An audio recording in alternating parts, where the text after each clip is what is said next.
بسم اللہ الرحمن الرحیم۔ ہمارے ساتویں امام اور نویں معصوم حضرت امام موسیٰ کاظم علیہ السلام کا اسم گرامی موسیٰ، کنیت ابو الحسن، ابو ابراہیم اور ابو علی ہے۔ ابو الحسن اول اور ابو الحسن ماضی بھی آپ کو کہا جاتا ہے۔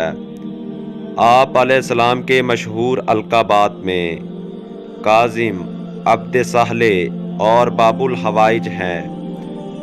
آپ علیہ السلام کو کاظم اس لیے کہتے ہیں کیونکہ آپ ظالموں کے ظلم کو برداشت کرتے اور اپنے غصے کو پی جاتے تھے، اور آپ علیہ السلام نے اس قدر ظلم برداشت کیے اور غصے کو پیتے رہے کہ آپ علیہ السلام کو زہر دے کر ظلم کے ساتھ شہید کر دیا گیا۔ آپ علیہ السلام کے والد گرامی کا نام حضرت امام جعفر صادق علیہ السلام ہے اور مادر گرامی کا نام حمیدہ بربریہ ہے۔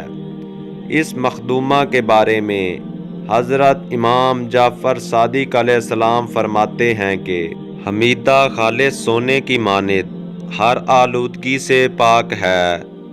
خداوند عالم کے ملائکہ اس کی حفاظت کرتے رہے یہاں تک کہ وہ میرے پاس پہنچ گئیں، اور یہ اللہ کی طرف سے میری عزت اور میرے بعد آنے والی حجت خدا کی وجہ سے ہے۔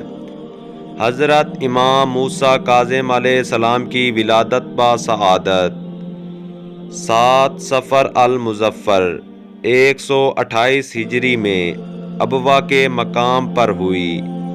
ابوا کا مقام جو کہ مکہ اور مدینہ کے درمیان ایک آبادی ہے، جہاں پر حضرت رسول خدا حضرت محمد صلی اللہ علیہ وآلہ وسلم کی والدہ ماجدہ جناب حضرت بی بی آمنہ سلام اللہ علیہا مدفون ہیں۔ آپ علیہ السلام کی شہادت 25 رجب 138 ہجری میں ہوئی۔ بغداد کے زندان میں ملعون سندی بن شاہک نے آپ کو زہر سے شہید کر دیا۔ حضرت امام موسیٰ کاظم علیہ السلام بغداد کے نزدیک مقابر قریش میں آپ علیہ السلام کو دفن کیا گیا، جسے آج کاظمین کہتے ہیں۔ حضرت امام موسیٰ کاظم علیہ السلام کی عمر مبارک 55 سال تھی۔